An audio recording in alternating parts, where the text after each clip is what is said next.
Bismillah ar-Rahman ar-Rahim. Hello and welcome people to Footy Judge Mo. This is your counter views on Tuesday. Arsenal are in a big test in the Champions League. They have to silence the doubters.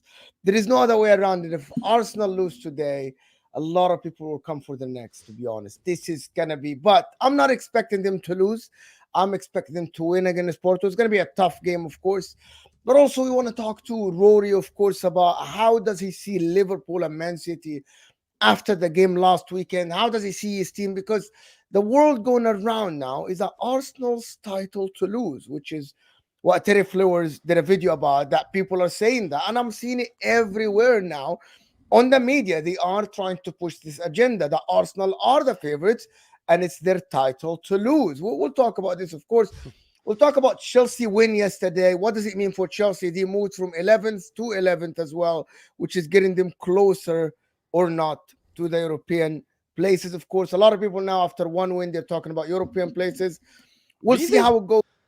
Oh, yeah. It's everywhere. It's everywhere. I'm serious. It's everywhere. Can Chelsea now push for a European place?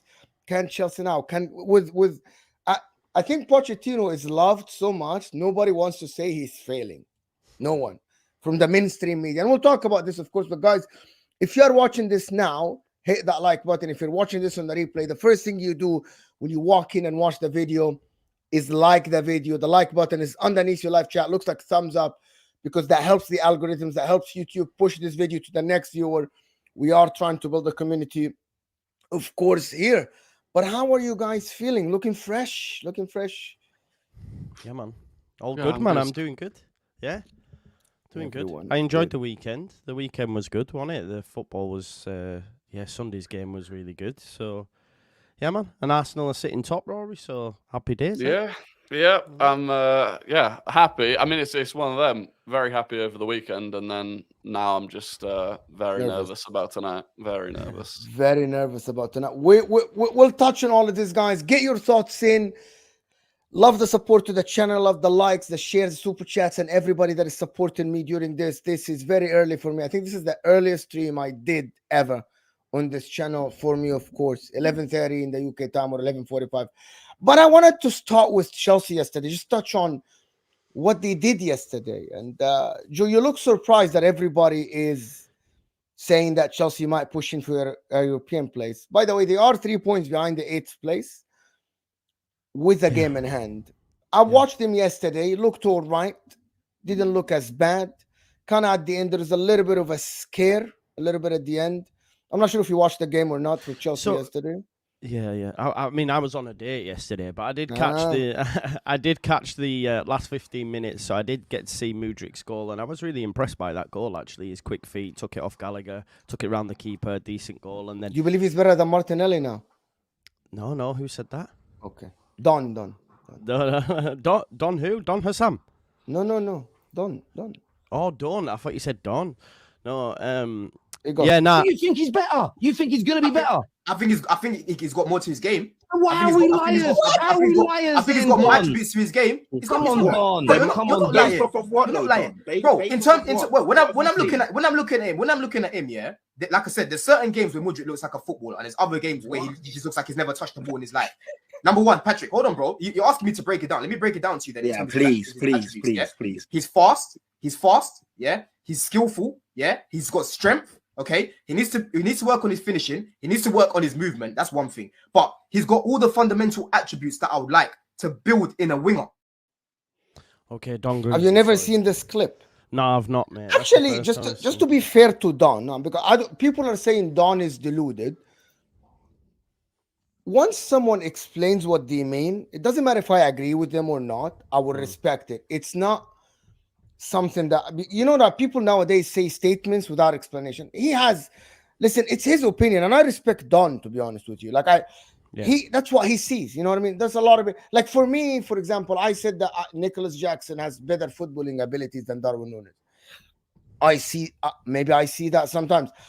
I see what Don is saying. I disagree with it because I think Martinelli, number one, he's younger and he developed more. So both of them, if they keep developing, Martinelli will always be better. Yeah. That will always be, because Don is assuming that Mudryk will develop and Martinelli won't. At the age of 22, Martinelli, 2 years younger. So I don't know, like, but I think what I saw yesterday is there is a player there, and I said that before. Sometimes he completely lacks the basic attributes of a footballer. Sometimes. I think the interesting thing, just because obviously I watched the Big Six last night, and Matisse is on there, and he watches Chelsea a lot, of course, and he said the thing is with Martinelli, not with Martinelli, sorry, with Mudryk, whenever he plays well, the next game is dropped and Sterling starts, and listen, Sterling's not been great this season, and, you know, he can't seem to finish his dinner, but I think that's something you can always label at Sterling, to be fair. He's always been a little bit inconsistent in front of goal. But I think it'll be interesting to see if that happens again. Do you know what I mean? Will Mudryk get a run in the side? Because it seems to be that's what a lot of Chelsea fans are saying. Will he get that run in that side? But I did think, mate, he took that goal really well. In terms of any Europe shouts, yeah, they might be 3 points behind. It's almost like Man United shouts for top 4. It's not going to happen. It feels like it's a little bit of a false dawn. Yeah, there's some good results in there. You know, beat Newcastle, but Newcastle aren't the same anymore. Draw against City, but Chelsea always tend to do well against City. I don't know what it is. Beat Palace, draw against Brentford. Is it that convincing when just before that you got beat by Wolves 4-2? So let's wait and see, because they've got Burnley next, so they will win that. But you know, they still, they won't get it for me. Not when you've got even Wolves ahead of them. Wolves are playing well at the moment, aren't they? So why can't Wolves? But the next 4 games are Chelsea, easy to win, Joe. So here's the thing. Go on. They got Burnley, Man United at home, Sheffield away, and then Everton at home. I see them winning 4 games. 12 points. I'm not too convinced. I'm not too convinced to get 12. The thing is, Chelsea this season, like, I don't think they'll win those 4 games because of Chelsea this season. Like, Chelsea this season have put in good performances, and then they follow it up with rubbish. That's been their biggest issue. So maybe how many times this season have we said, "Oh, Chelsea have turned a corner," and every time they haven't turned a corner. And so that's why I think they'll at least drop points in one of those games that you'll be like, "Oh my God, how have Chelsea drawn to Burnley or to Everton or whatever?"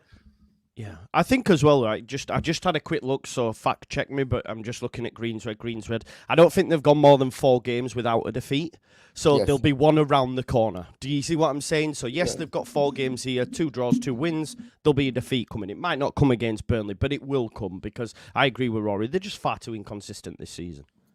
The other thing is actually whether they want Europe.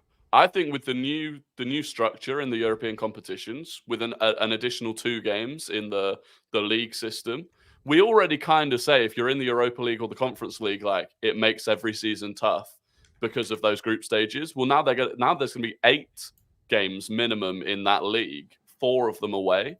Do you really want to be traveling around all the weird parts of Europe that often with Chelsea's squad the way it is, the injuries that they've had? I genuinely, I think I don't know if they would. If Chelsea fans would actually want, like, Conference League football. No, they won Europe. Do they? Oh, yeah. They won Europe. The reason why they won Europe, the squad is big, and they want to get everybody playing. They are assuming that they aren't going to have the same injuries next year. Come on, let's just be. No one is going to assume that you're going to have 10 players injured. But they need the money as well, as John is saying, and I think it's needed. However, there is a report yesterday, and before I speak about reports, over 200 people here, guys. Let's get to 200 likes, at least 100 likes underneath your live chat to push this video to more people. You have to hit that like button. It looks like thumbs up.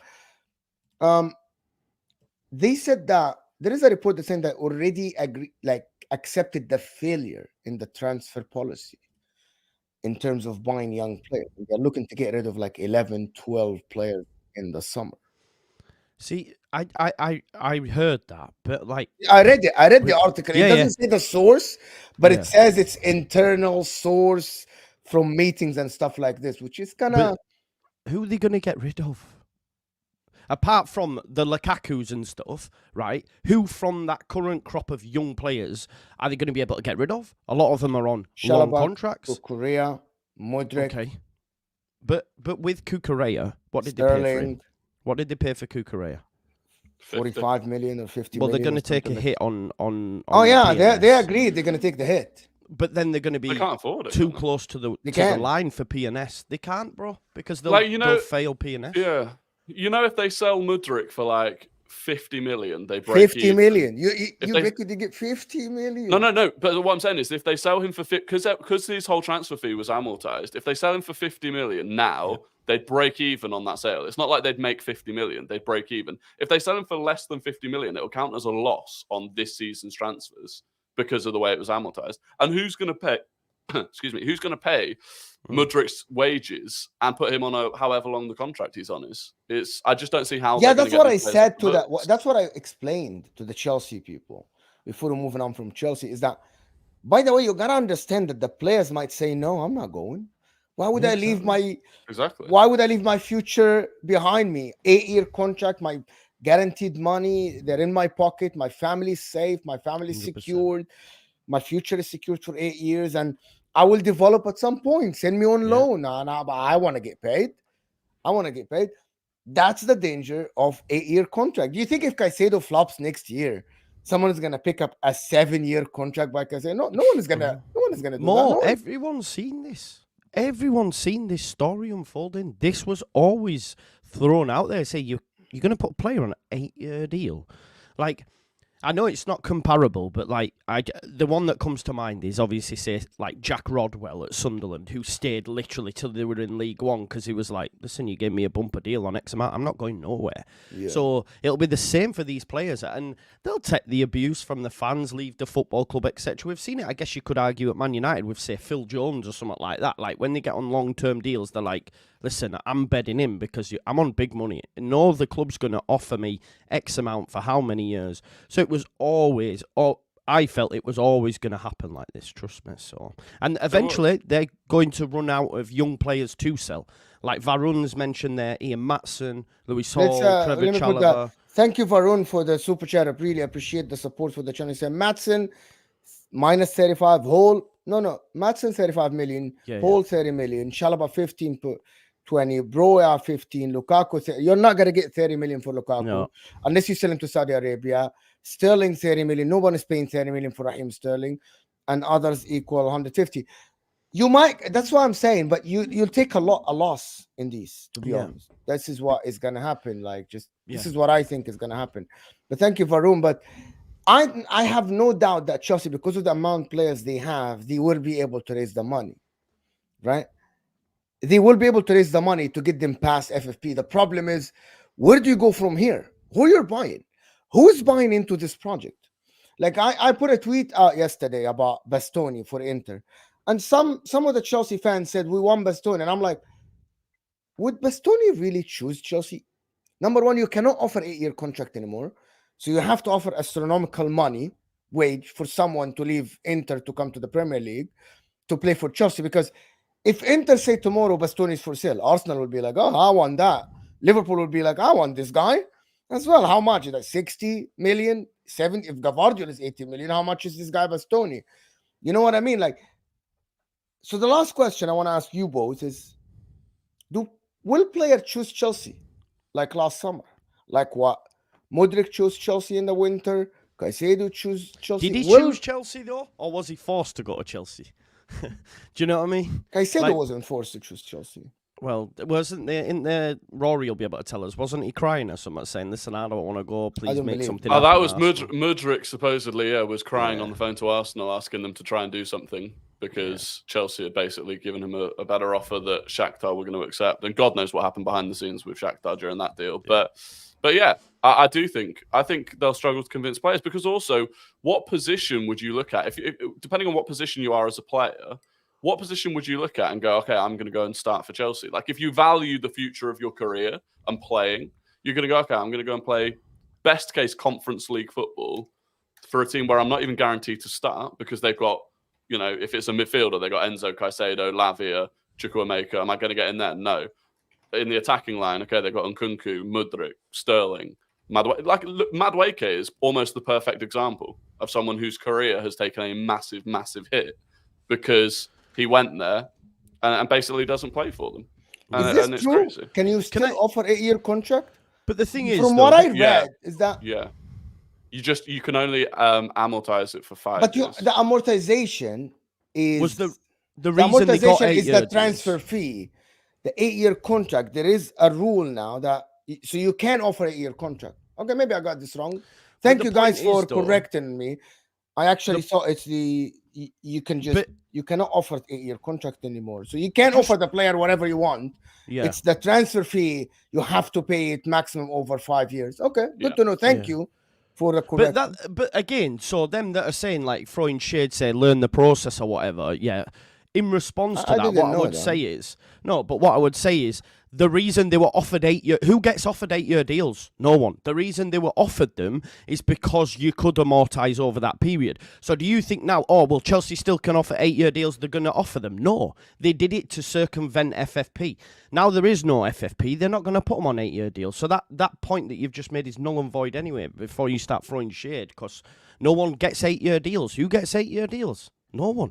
It's stupid putting players on 8-year deals. If they get injured, anything. It's very dangerous anyway. Like I think it's crazy. It's a massive risk, to be honest. But anyway, Chelsea are Chelsea. I believe at the end, Pochettino might stay if they get 8th. And cycle is going to continue unless they change their transfer policy. They go for experienced players. About 27, 26, 28 years old. I think that's it. Like, I think they just a lot of youngsters. It's not going to work. The title race is that I'm going to get Joe's opinion about this first. Watching Liverpool and Man City play the other day, in my opinion, Liverpool were robbed. But at the end, the game was 1-1.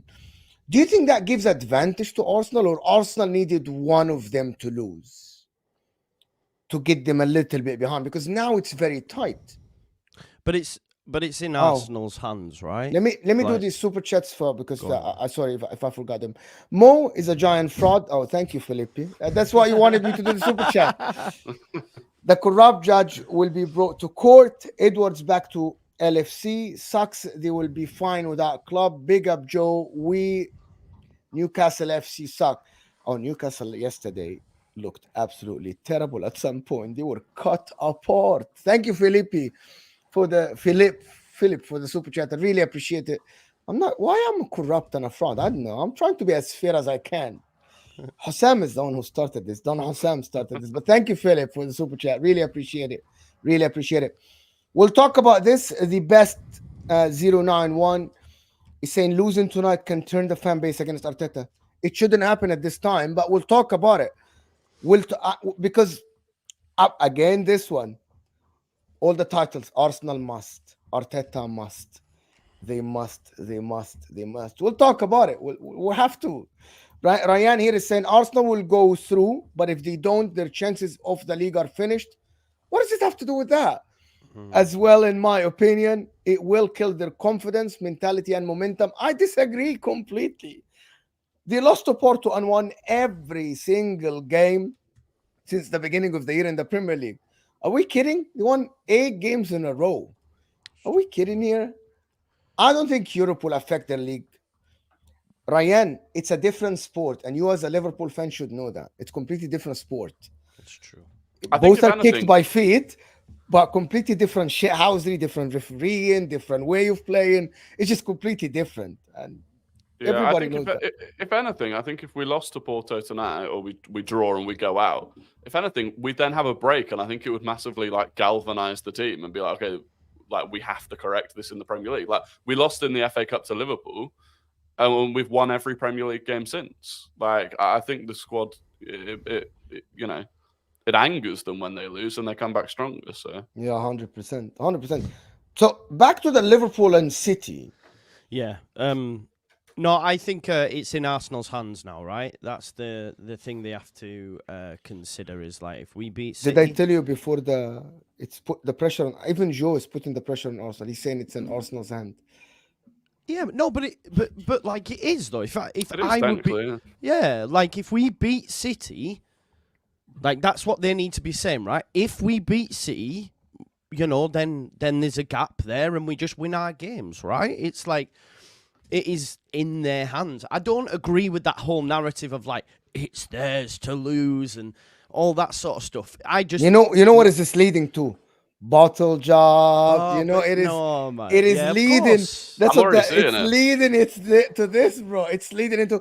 Oh, you've been given a chance. You drew the game. You are top now. I I'm already guess this is seeing it. what's happening, bro. It is leading to this. It's escalating to. It was in your hand.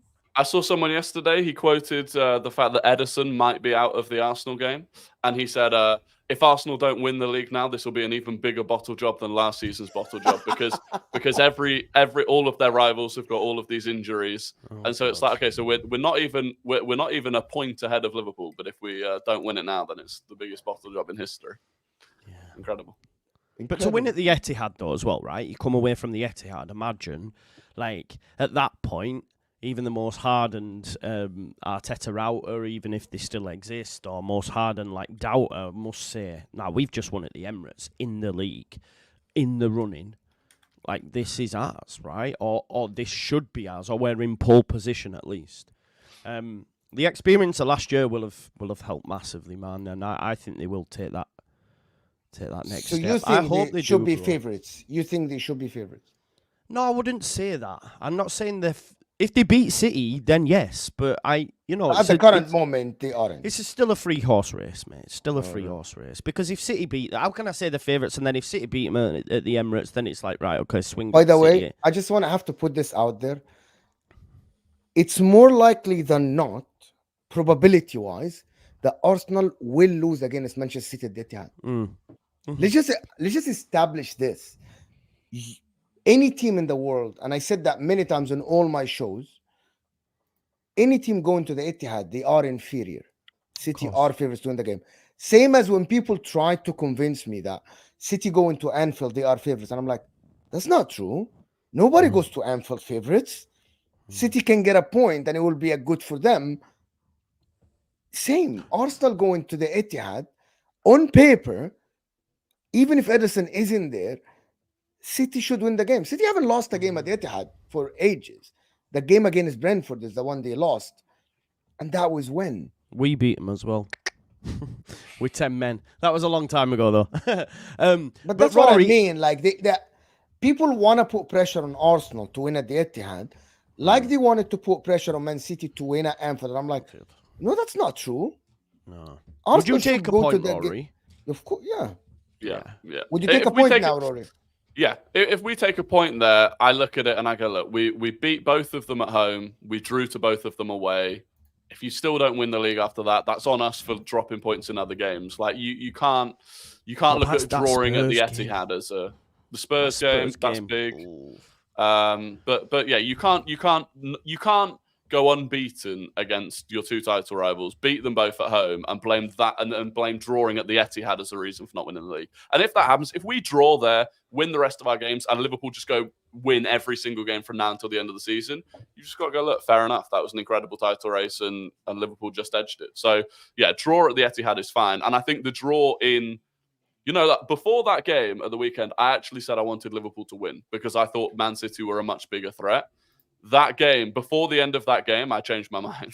The way that Liverpool played, I had changed my mind. And when the penalty shout at the end was happening, I was like, even though I thought it was a penalty and I thought Liverpool got robbed, I was relieved that it wasn't given. Because I think if Liverpool were already ahead of us now, I think we'd really struggle to catch them. So it is big that we're just about in front on goal difference.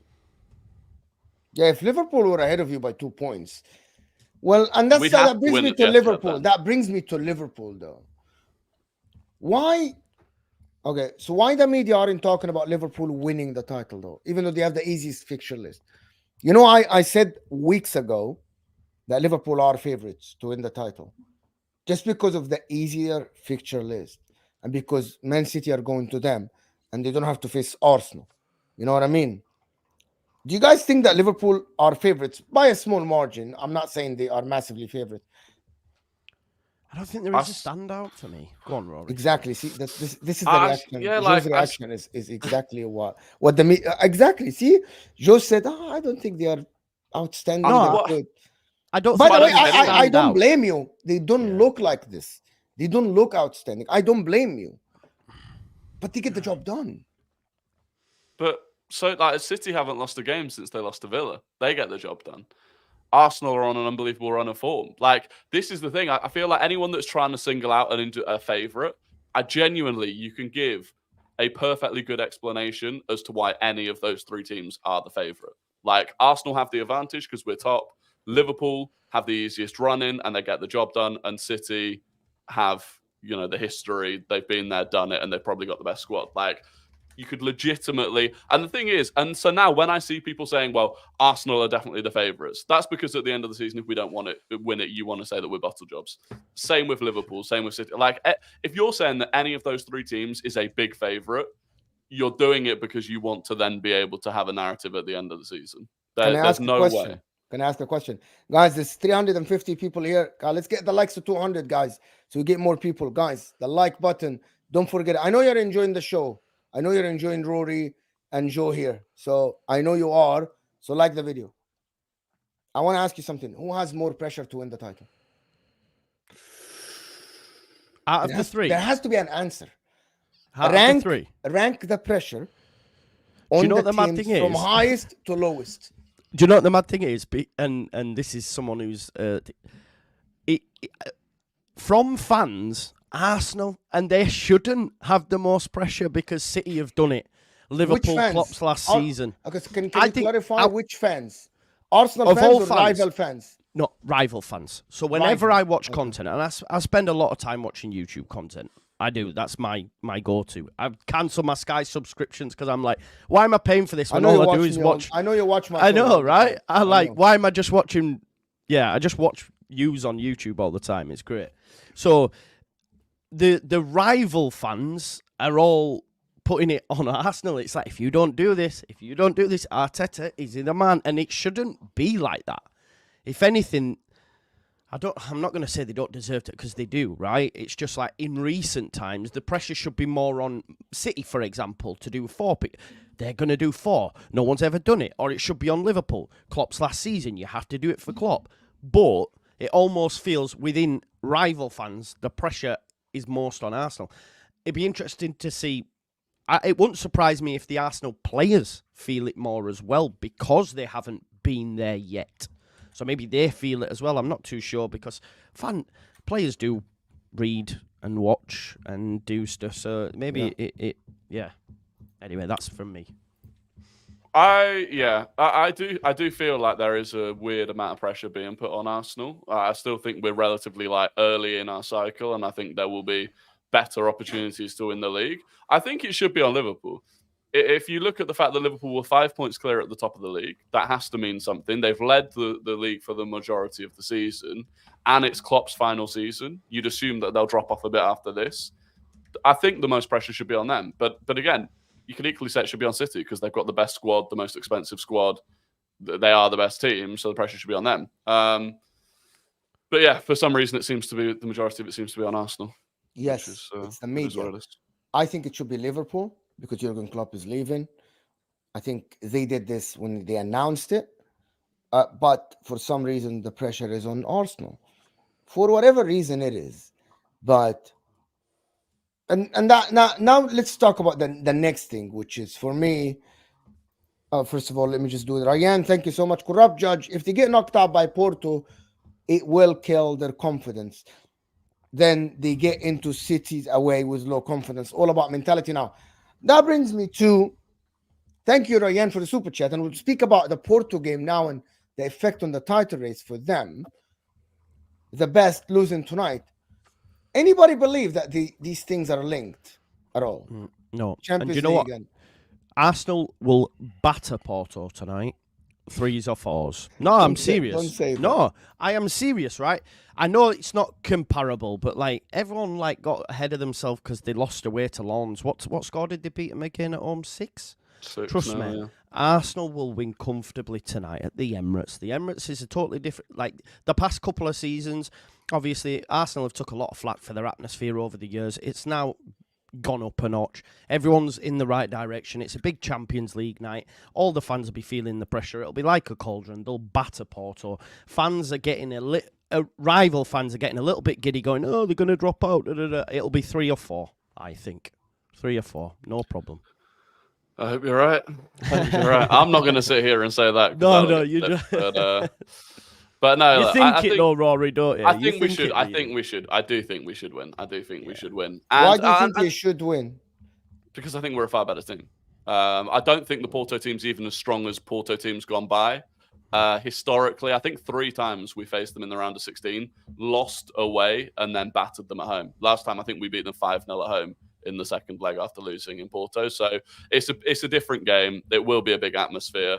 But I actually don't think the result does massively affect what happens in the league. Like, we had won, 5 Premier League games back-to-back, battering teams before we played Porto away.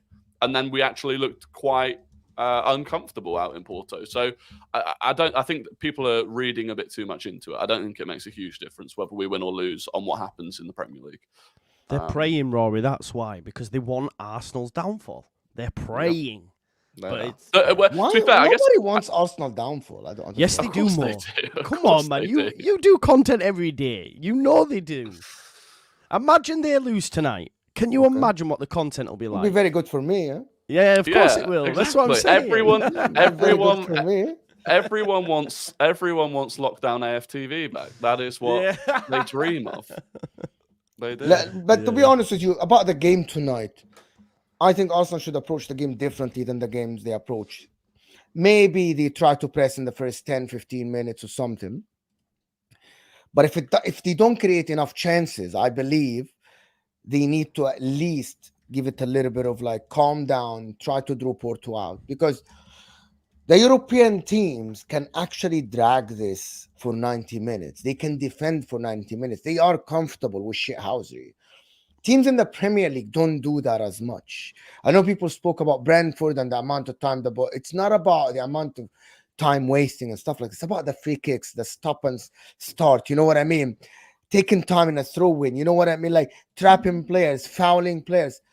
That's what happens in Europe. You can ask Manchester City when they way superior to Atletico Madrid, and they went to the Wanda Metropolitano, drew 0-0, and they were closer. Like at some point, I thought Atletico Madrid can shithouse their way into 1 goal, and it can be 1-0, and we can go into extra time. That's what happened. On paper, Arsenal are a better team than Porto, but in the Champions League, I have seen this movie many times. It is scary times when you reach minute 40 without scoring, without creating chances. Now the other teams start to believe. However, I don't think this affects the league at all, but I also believe it affects the confidence a little bit of Arsenal. The reason why, if Arteta, and I'm just putting the scenario out there, if Arsenal don't win today, the narrative would be you win the league or you get sacked no matter what. They won't put context. They won't put anything in it. It will be you win the league or you get sacked. And it's not going to be from my friend Norsad or Lee Gunner, and I do content with them. It will be from mainstream media. It won't be from YouTube. It will be from mainstream media. I'm telling you, Ferdinand will put pressure. Carragher will put pressure. Gary Neville will do that. A lot of people will start running this, and fans will believe it, even though I don't believe it. I said that many times on this channel and with you guys before. I said if Arsenal continue with this trajectory towards the end of the season, regardless of what happened, I said Champions League, you need to go to the quarterfinal. It's yours because you drew Porto. But if Arsenal continue, and even if they lose the title in the last game or 2 games, I think that's a very good progression. And I believe the team already look better than last season. Yes, you aren't in a better place to win the title this year just because of the point difference. You know, like I'm not going to be deluded and say, yeah, this Arsenal team is better and they have better chance of winning the title. You had 7 points last year with 12 games to go. So you definitely were in a better place. But the team look better. He's developing players. Look at Kivior. Look at Kai Havertz being used. Trossard. Jorginho. Like, he is developing players. David Raya is an improvement on Ramsdale. So he is doing his job. However, when does it stop? Maybe next year it will stop. Maybe next year you have to deliver. Maybe next year he has to deliver. I'm not sure is it this year or next year, but I'm seeing a progression. And I think the only progression from here is to win the title. The fact that people said that last year we came second, so the only progression is to win the title, that's wrong. You can be second by 15 points. And you being second, losing it in the last game, is still called progression, by the way. That's my opinion about it. I also think like progression for me, even the progression we needed to see actually was being in a title race again this year, was showing that what we had done last year was sustainable and that we could do it again. Like, what year did United come second to City? Was it this is like Ollie's team? Yeah, when Liverpool came fourth, exactly the injuries.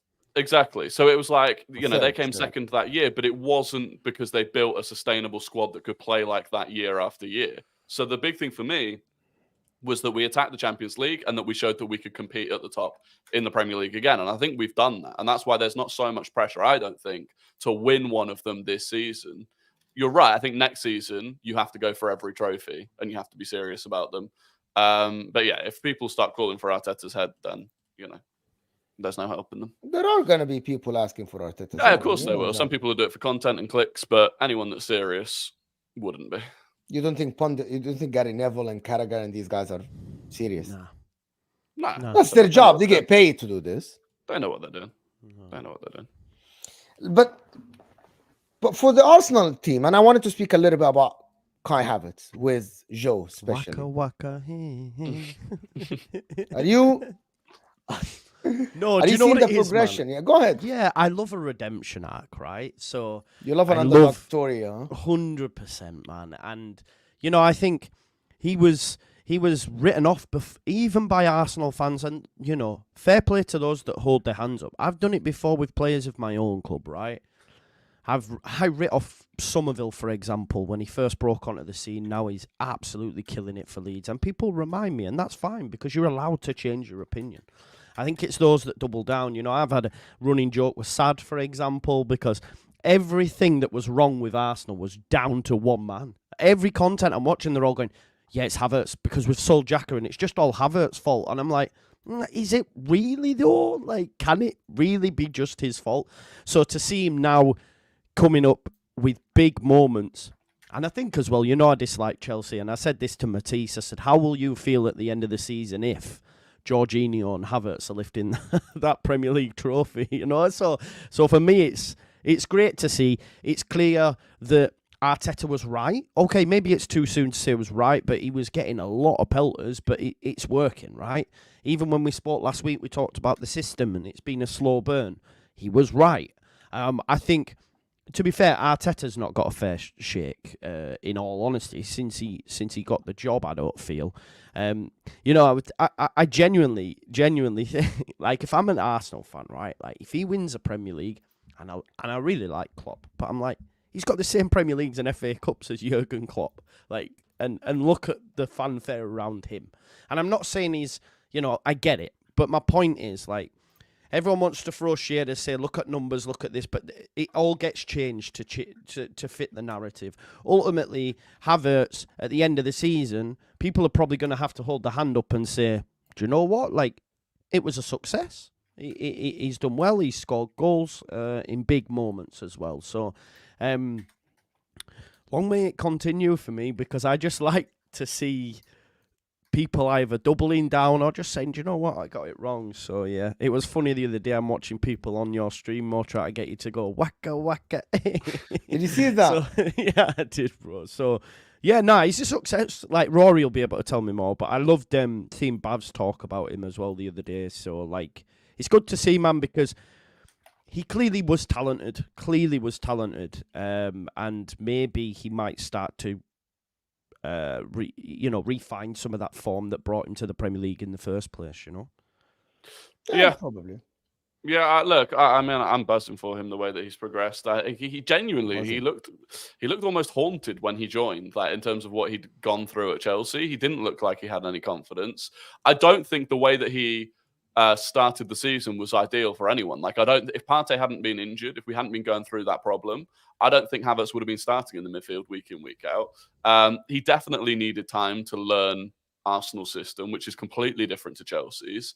And he hadn't been playing in a team of that level probably since he was at Bayer Leverkusen. So, yeah, I think, I'm glad that he's sort of, picked up. He's found a role that works for him. I actually think he can play multiple roles within the squad. And I do think, most people do have to admit that they got the Havertz signing wrong. And there was before he'd even played a game, when he did some challenge in America during the preseason tour, people were clipping it up and saying, "Oh my God, it's a flop signing." Like, The Athletic ran an article saying he was the worst signing of the summer before he played a Premier League game for us. Like, everyone was against him, and I think he's proven them wrong. And look, Arteta, you're right. Arteta has had that with pretty much every signing, whether it was David Raya, whether it was, he was laughed at for originally bringing out Aaron Ramsdale for the money he paid for him. Ben White, 50 million, who was absolutely mocked for. And he's got pretty much all of them bang on. So yeah, I'm happy. But he got some wrong. He got some completely wrong. Not any expensive ones though. Some squad players maybe, but was Lokonga bad. But anyway, I don't want to knock down Havertz and everything. I think Arteta, I still think the signing was wrong for the money you spent. It was a risky signing. I think the signing, I can explain it simply. If they win the Premier League more, can you say that though? Yeah, I can, of course. Really? You still can win the Premier League, and your signing is wrong. I can explain it, and it's not me hating on Havertz at all. At the end, Havertz played in the midfield. I don't think he was a success at all. If he's playing as a forward now, he's scoring some goals. But if you ask any expert, or if you ask even, I'm not going to call myself an expert, if I ask Rory, if I ask you, if I ask any Arsenal fan, what position do you want to improve on? They'll tell you, I need a better striker than Kai Havertz because he isn't amazing. And I think that's just logical to say. Am I wrong? If I'm asking you any position to improve on in your team, Rory, which position would it be? Would the striker be one of them that you want to improve on? I think the big two are the striker and the left eight, which is arguably both of the roles Havertz has done this season. But I think your assumption is that Havertz was bought to come in and nail down one specific role and be a starter for the money in yes. that position. I'm assuming that, to be honest with you. I'm assuming that, to be honest with you. Okay, but I would argue at the level that Arsenal are trying to be. I think we bought him a season earlier than we would have done, but the opportunity was there, so we took it. But if you look at Man City, they spend that sort of money on players that aren't going to start. Yeah, but you are in Man City. But we're trying to be. But we're trying to compete with them. But that's the problem. Your finances aren't Man City. You can't afford to be Man City. Like, Man City can buy a right back, which they did before. They failed. They buy another right back with the same price. They bought a goalkeeper. He failed. They bought another second goalkeeper. Central defenders. They can do this. You can't. Your finances are public. You cannot do this.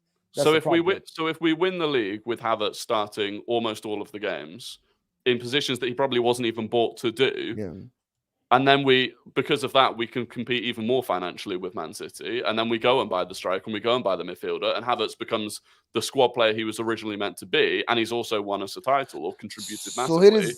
How can that still be a bad signing? My answer to this is that the 65 million isn't a squad player. Kai Havertz was amazing at Leverkusen, by the way. Amazing, by the way, at Leverkusen. If people don't remember, Kai Havertz has double digits back-to-back seasons, about 17 goals, if I'm not mistaken, and 18 goals or 19 goals. He was amazing at Bayer Leverkusen. A lot of people talking about Kai Havertz as the next German star, right? For these 2 seasons. That's why Chelsea bought him. So you spend 65 million trying to revive that career, but you're sitting here and telling me that I want him to be a squad player, or that's what we bought him for. That's not what you spend 65 million on. So if we want to buy £65 million isn't for a squad player. So, by the way, even Man City don't do this. Of course they do. Of course they do. Calvin Phillips was 50 million. Mateus Nunes was 60 million. Calvin Phillips wasn't supposed to be a squad player. Of course Jack Grealish wasn't supposed to be a squad player. But also there is one more thing about Jack Grealish that people forget.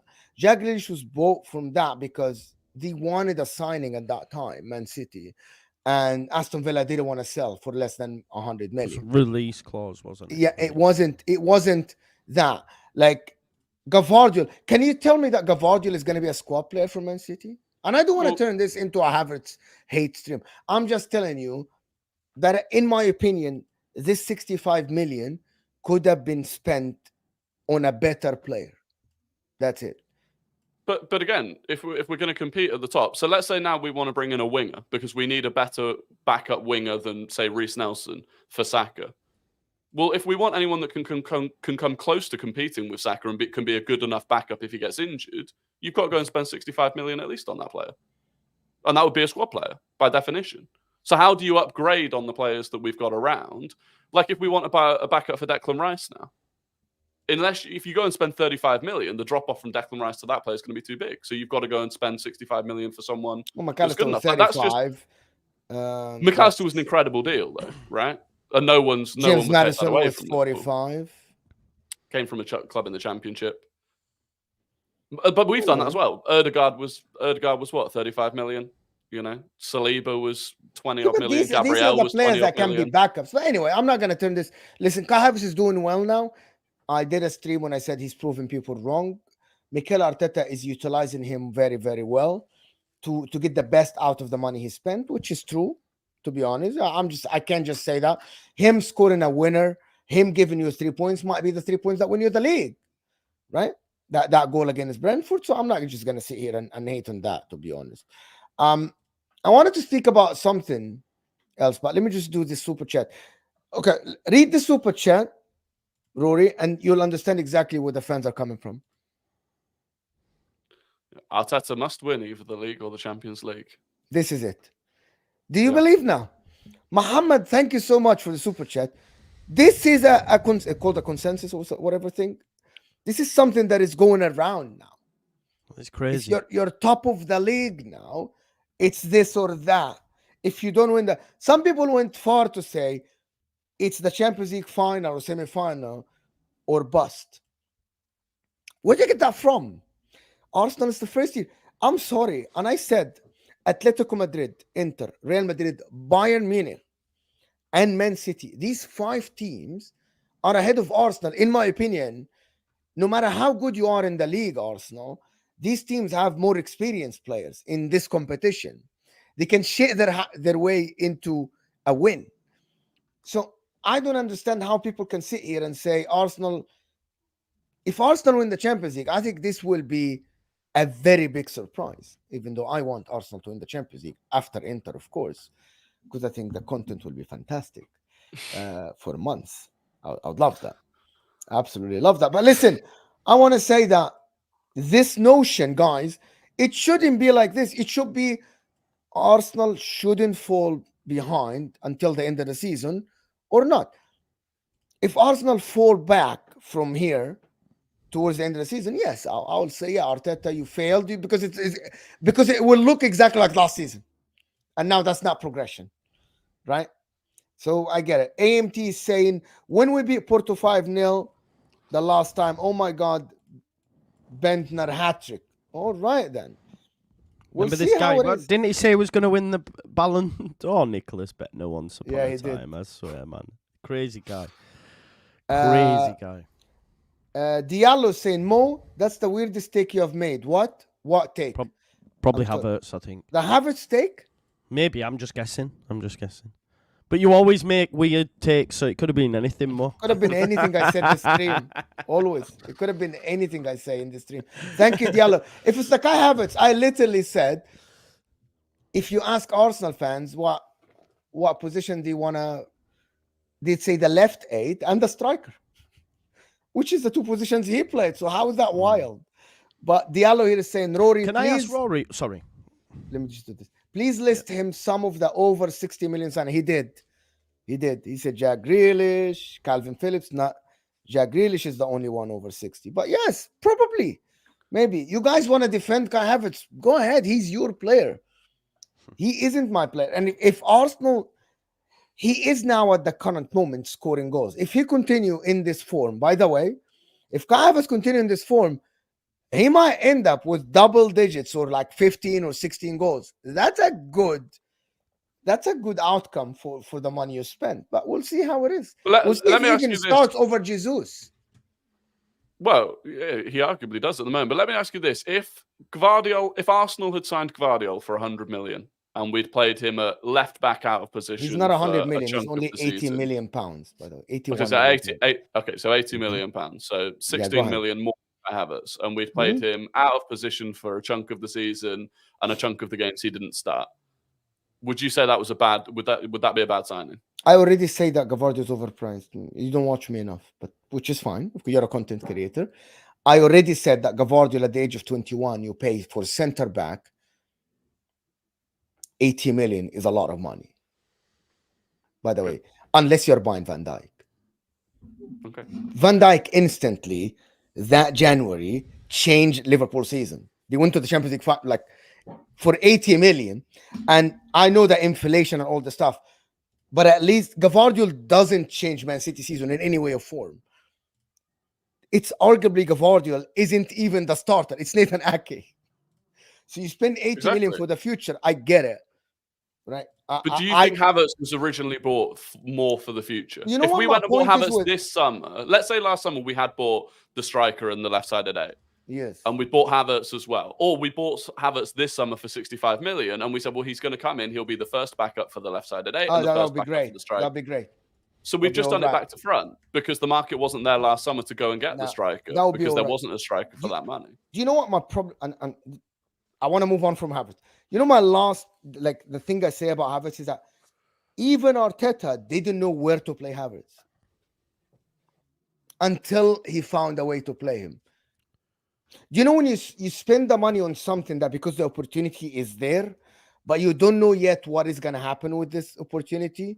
This is what happened until he found a position for him. By the way, Havertz, what he does now is what he did at Leverkusen.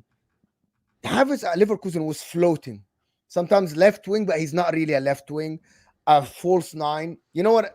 If I watched some of Havertz at Leverkusen, he was like a floating player, you know, like player everywhere, which is what he does at Arsenal now. Late runs to the 18, sometimes he drops deep, gets involved in the game sometimes, but he doesn't have like defensive duties. You know what I mean now? Not a lot of defensive duties.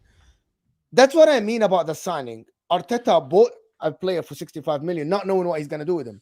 Back to front, as you said, back to front. Again, all I would say is, do you not think it's possible that he had in mind, he had a midfield of Partey, Rice and Ødegaard, and he had Jesus as the centre forward this season, and that this was a signing that he was envisioning for the future? So he'd have a season. He'd have a season to figure out exactly how he fits in. It could have been, but I doubt it for one reason, because he started the season playing Partey right back. Declan Rice was supposed to be the DM.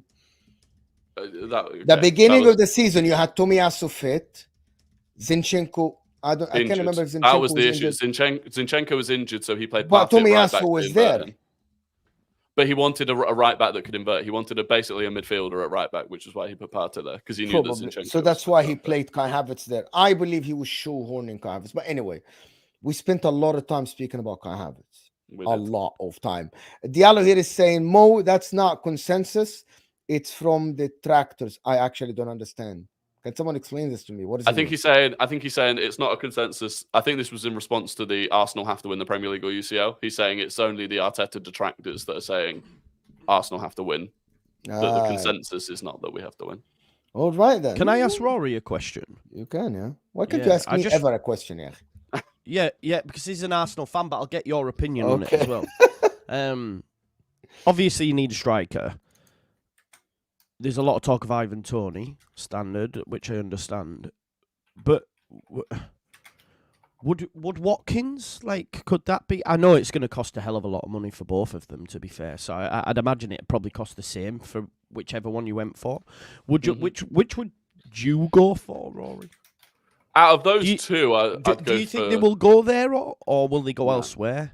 I think apparently we've already decided not to go for Ivan Toney. Apparently the people at the club basically strongly dislike him as a person. The players dislike him as a person. So that's not going to happen. Yeah, basically. Yeah. And then Ollie Watkins, I think they'll look at it and go, you're never getting him out of Villa. And if we can go and get someone out of Villa, I'd rather we got Douglas Luiz than Ollie Watkins. So for me, Victor Gyökeres is the striker that I'm on the Gyökeres train. That's the guy that I want. But yeah, we'll see. It's going to be. Is this the guy that plays for Sporting or something? Yeah, plays for Sporting. Yeah. Leeds United should have gone for him instead of paying 30-odd million for Rutter when he was at Coventry. But here's what it is. Yeah, okay, Gyökeres, top player. He was at Brighton as well, before they sold him to Coventry, I think. Which is mad to think they didn't keep hold of him, knowing what their record's like, Yeah, I think the big thing with him, he's on fire this season, but he also adds so much more to the rest of the team in terms of his playmaking and creativity. He's got that in his locker, which I'm not sure as many other strikers do. So that's my one. Cool. About this striker thing, it depends how Arsenal wants to play football. To be honest with you, how Arsenal wanted to play football. in my opinion. It's just, do you want a focal point or not, or you want an option? Think about Arsenal is that if they don't win the league this season, can they afford to buy someone? Which is this? I think this is the $1 million question. Can you afford to buy a very, very good player as a backup for Saka, or a very, very good player as a backup striker? Will players accept a second role in the team? Will a top player accept? So that's one of the reasons. Like, when you don't win trophies, that's what I believe, to be honest, is to convince someone to come and be a second fiddle to someone else.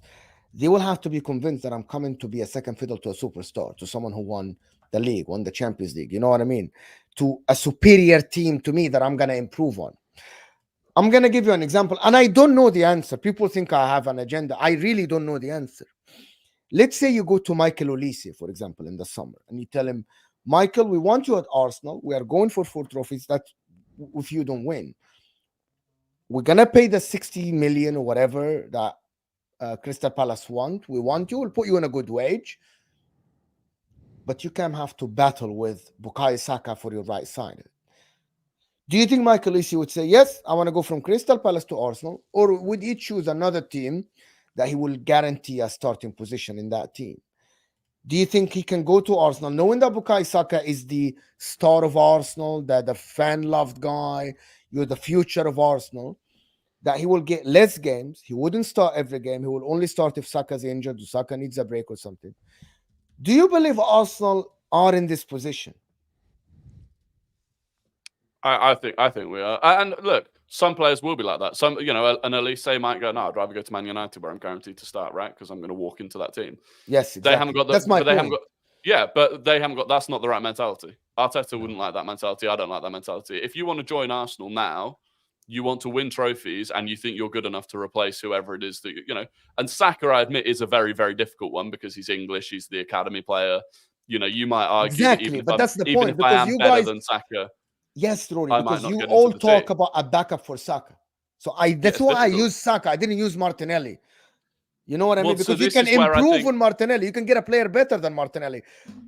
I agree. This is why I think we go for really a player that's comfortable off either wing. Because then they can look at it and go, okay, well, even if I can't replace Saka, I can replace Martinelli. One of them is likely to be injured at some point. They might need a rest. I'm going to get game time no matter what. If I can play off both sides. If you're really an out-and-out right winger and you can't do it on the other side, I don't think you're the right person for Arsenal anyway. Arteta very rarely buys players that can only play one lockdown position anymore. So, yeah, I'd be looking at someone that could play. I mean, I wanted Neto, really, but his hamstring injuries are concerning.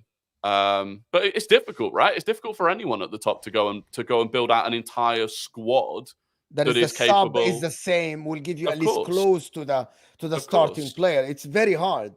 Yeah. By the way, even Man City don't have that. No, not completely. Like don't have this. Like look at the drop from Rodri to anyone in their squad.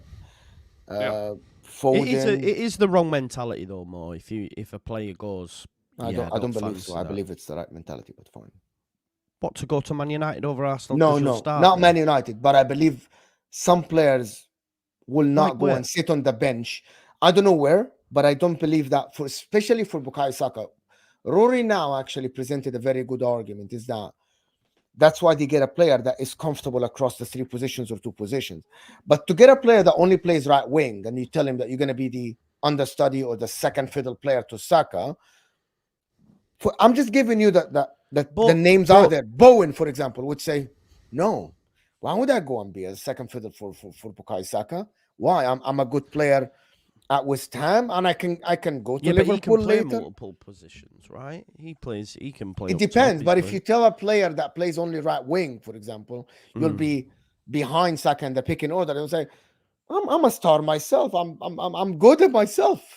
But if so when they played Sheffield United, for example, right, he gets subbed off at half time because Saka does, because they don't have a player. He's going to, whoever they bring, he's going to play a hell of a lot of football. You could argue that Saka's played too much.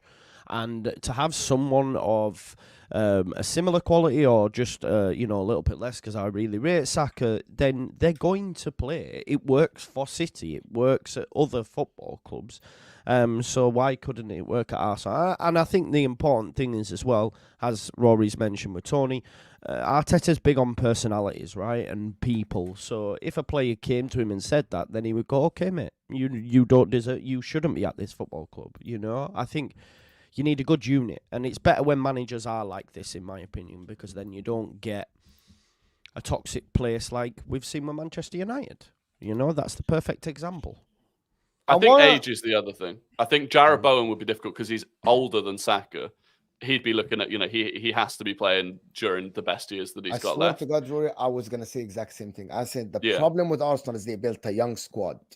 Yeah, so we'd have to go younger than Saka. We'd have to go 19, 20 years old, real top prospect, and then you're paying top dollar for them, and there's an element of risk to it because they won't have shown they can do it at the top level yet, but at least you can go, okay, you're going to come in, you are going to be a bit of an understudy to Saka, but over the next 2 or 3 years, you're probably going to win things that will be great for you at the start of your career. You're going to learn massively off Saka from the squad, and then in 3 years' time, if you're still not getting game time over Saka, you'll be 23, you can move on to another big club. So I think we'd have to go younger, and that'd be difficult. But that's exactly my point. It's a challenge. The only other thing is academy, bringing through academy players, but that's a whole nother ballgame. Yeah. Okay. Jojo just sent me the tweet. That's what I read. That Chelsea are looking to sell players even more. Guys, let's get to 200 likes. 7 likes away from 200. Over 400 people here, guys. Come on. Now comes the awkward questions, to be honest, that I had the discussion yesterday. Couple of questions, and I want everyone in the chat to get involved, please. I want to talk about best midfielder in the league. Rory left when it became awkward. When it became awkward, he kind of left when I spoke about it, but I think he got disconnected. I said when it got awkward, you just left. And I said, conversation.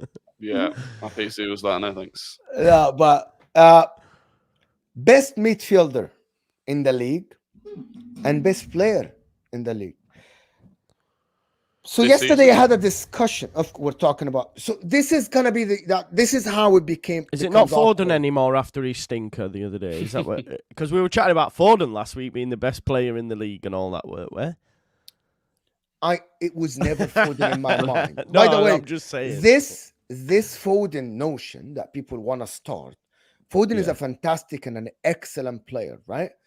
This notion, for me, for you to be the best player in the league, you'll have to be very consistent. We played 28 games already. That's a long time. The most consistent player in the league, in my opinion, is Declan Rice and probably Van Dijk. And it was Mohamed Salah until he got injured, and he's away for like a month and a half. So I can't include him there unless he does something crazy towards the end of the season. But I want to start not with the best player, with the best midfielder. I asked a question yesterday about Rice and Rodri. MacAllister, I believe MacAllister deserves a shout just because of the price tag, and I explained yesterday why the price tag matters, and it matters big time because when you pay that less for a player, it allows you to strengthen other places while he performs. Does that make sense? So him being a 35 million allowed him to buy Szoboszlai, to buy Endo, to buy Gravenberch. Does that make sense? If they spend the majority of the budget on a midfielder, you might not be able to buy if that was your budget. So the price tag is included. But I want to talk about the Rodri Rice thing because I believe it's becoming a taboo thing that people never want to touch Rodri's statue. Nobody wants to speak about that someone is becoming close to Rodri in the league. However, I'm watching this season, Rice haven't got suspended. Rice has been better than Rodri, bro, this season. He haven't got suspended. So let me just present the argument that I'm presenting. Please. Not suspended any game. Haven't dropped a stinker other than probably someone mentioned in my comments yesterday that he dropped a stinker against West Ham, which is I can't remember, but it might have been. Even though I believe, if I can remember correctly, Arsenal should have won that game against West Ham and by a big margin, but they lost. Rice has been the most consistent midfielder in the league. Even MacAllister struggled in the DM in the beginning of the season. Declan Rice has done something that not a lot of people do in their first season, which is he got embedded in a system really quickly, having his main guy Thomas Partey injured for all the season, which is a big thing. Captain material. I believe Rice has been probably arguably the best midfielder in the league. Yes, some people say he's not great on the ball, all of this, and I picked some other. I said Bissouma's better than Rice in the first 10 games on ability-wise, but nobody has played more consistently than Rice. So why do people don't want to say that? Why it's a scary thing to say that? He's English and he plays for Arsenal. No, come on. It's true. He's English and he plays for Arsenal. How come? Those two factors. Actually, it's the other way around, Rory. I'm sorry. I'm foreigner. I'm not English, what I mean. Actually, English players tend to be overrated. Like people tend to over because we speak English, we listen to English media. Okay. So I think it's the other way around. I promise you, it used to be that, right? Because it used to be that the majority of media you'd consume would be traditional mainstream media, and they do praise and prefer English players. But because of that, and because that became a known thing, on social media, it's become a thing where now an English player actually has to do more to get the praise because everyone goes, English tax, English tax. So I think on social media, it's actually flipped the other way. And you see a lot of English players don't get the recognition that they deserve now because of that. And then I think Arsenal is the other thing, which, people wrote him off as a signing before. But you believe Rice has been better than Rodri this season? I do. But I remember, even Mo, I do remember arguing with you before the season had started that you thought Amrabat was a better midfielder than Declan Rice. I did actually. For reasons. I think I Rice explained came myself many times. Yeah. So I think Rice came in not having enough credit in the bank, and I think he should have done more than enough to earn that credit to change people's mind this season. And I think he has been the best midfielder and the best overall player for me in the league this season. Best overall player. I think so. Yeah, it's between him and Van Dijk. But... I would opt for Van Dijk overall, but I think people don't like to have the conversation because they can't disassociate Rodri outside of this season. It's always like, no, Rodri's better. No one's saying that Rice is better than Rodri, but this season, and if you compare it as a package, if I look at it like who's had the biggest impact, obviously Rodri's huge. When he doesn't play, they don't win. We get all this. I know that, right? But I'm just thinking of how Rice has come into a side, like you've mentioned more, and just fit like a hand does in a glove and has made them better, I would argue. Made them better, has been involved in key moments throughout the season. I just think for me, and listen, you could argue I am biased because I love Declan Rice. I liked him before he played for Arsenal. Even as a Leeds fan, when there was comparisons with him and Calvin, when Calvin was actually playing well at Leeds, I used to say, no, look, Rice is the better player. Like, Rice is younger, he's got a bigger ceiling, etc. So I've always been a fan of Rice, and I just think it's great to see what he's done going in at Arsenal, and I think if Arsenal win the league, he's a big part of that. He's been a bit of a game changer for them. A lot of Arsenal fans wanted Caicedo, etc., for example. A lot of them did. And I think they now realise, we got that one wrong. I think for me, this season, I think Rice has been better. But, I get Rodri's a better player. I'm not saying that. But, yeah, Rice for me this season. Rodri is a better player because he played under Pep for since 2019. Fair. He's old. Rodri's first season at City not great. Was nothing on Rice's first season at Arsenal. That's a big difference for me. And I think Rice has stepped up. Scored big goals. You said something about Amrabat. So let me explain this for the last time for 400 people. Okay? You must. I must. I have to explain it. When I analyze a player based on what I see in front of me. Declan Rice at West Ham played in a very defensive team last season. Even Mikel Antonio said that we tried to play progressive football, just didn't work for us. So they went back to be in defensive team. Declan Rice was good defensively and everything. The difference between him and Amrabat, if you look at every stat of last season, even on the eye, Amrabat played in a Fiorentina team that plays very progressive football. They were, I think, the second or the third highest position-based team in Italy. And even, by the way, in the Conference League where West Ham played. My problem with Amrabat is that now he plays for Manchester United. Same as Pogba, same as a lot of players. I still believe if Amrabat went to a better team, he would have played the same way he played at Fiorentina, which is position-based football, passing. Like his long passing range was amazing at Fiorentina. And by the way, it's not only in the Italian league, in the Conference League. We saw him against West Ham. That's why I said my take that Amrabat, for the money they were going to spend on him, 15 or 20 million, I thought that would be a better signing than Declan Rice, who was 110. Declan Rice went to Arsenal, and Arteta absolutely changed his game, I think. He became, you would never think that this Declan Rice used to play in a team that averaged 44% ball position last season. You'd never think that. You think this guy has always been brought up as a position-based player. The small passes, the movement, always creating an angle. This is why I said what I said, to be honest. And in hindsight now, I look at it and I'm saying, Amrabat should not have went to Man United. I blame it on Man United. I won't blame it on Mo. I'll blame it on Man United. I'm going to defend myself. Akhi Mo, you have had a stinker today. Take a break. You're still watching, but thank you for the support. Keep saying that as long as you send the super chats. Do you think if Amrabat had joined Arsenal, do you think he'd have had as good a season as Declan Rice has? He would have, because of the way you play.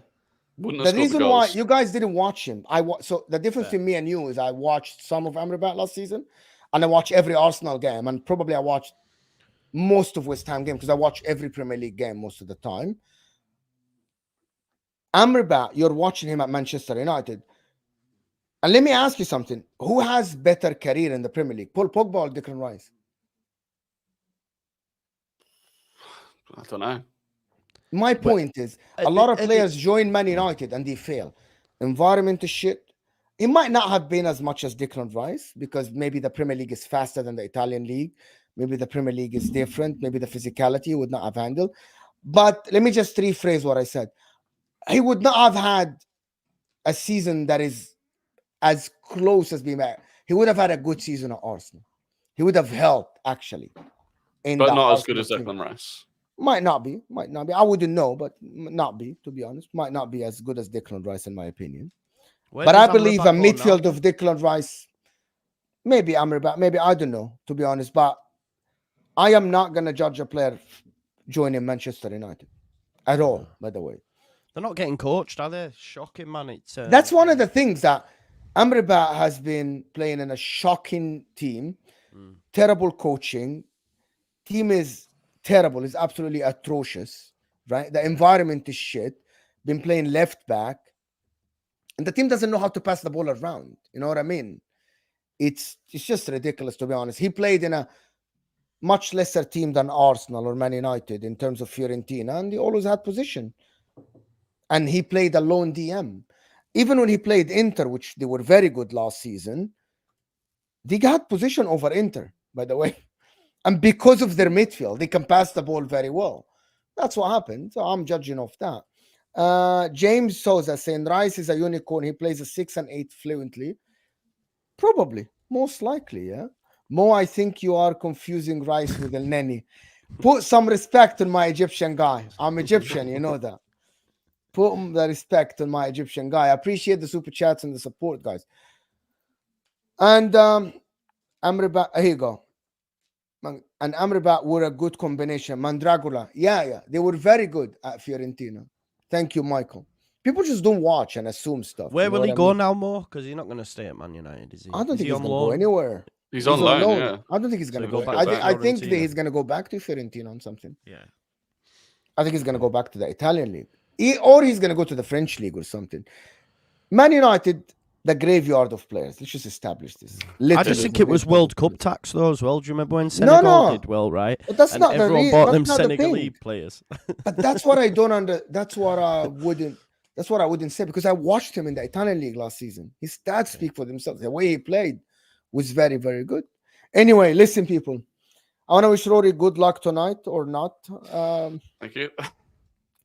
Listen, if Arsenal goes through and Inter goes through, I'm going to say it now, there are easier teams than Arsenal for Inter to face. I don't want to face Arsenal. I don't want to face Inter, to be fair.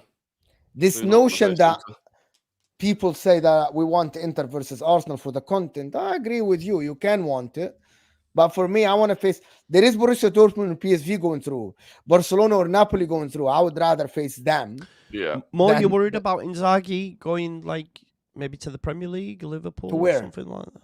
Like Liverpool or something. There's going to be a manager merry-go-round. I was going to do a show on that, but I don't think he's going to go to Liverpool.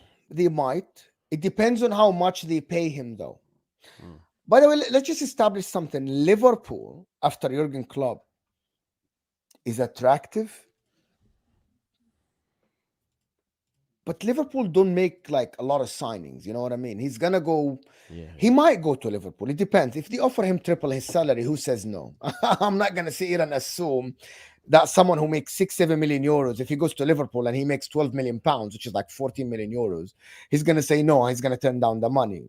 He might not. You know what I mean? He might not. The only team that I think he might reject the money is Manchester United, and unless they pay him triple, not double his wage, because Man United is a very tricky job, right? I'm not sure if he's gonna go, but I'm not worried at all. Listen, coaches come and go. I actually wanted Inzaghi out last season, but he improved this season massively. We're gonna win the league for sure.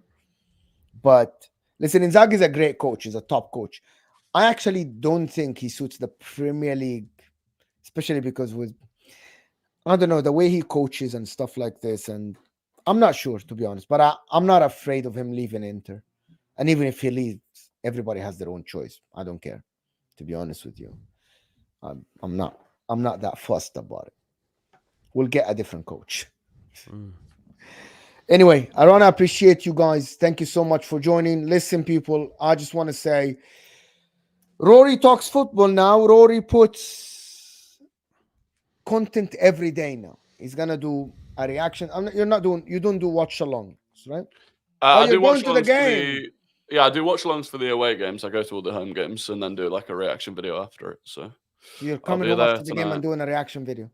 Yeah, I'll get home at like, I don't know, 11. Get the video out.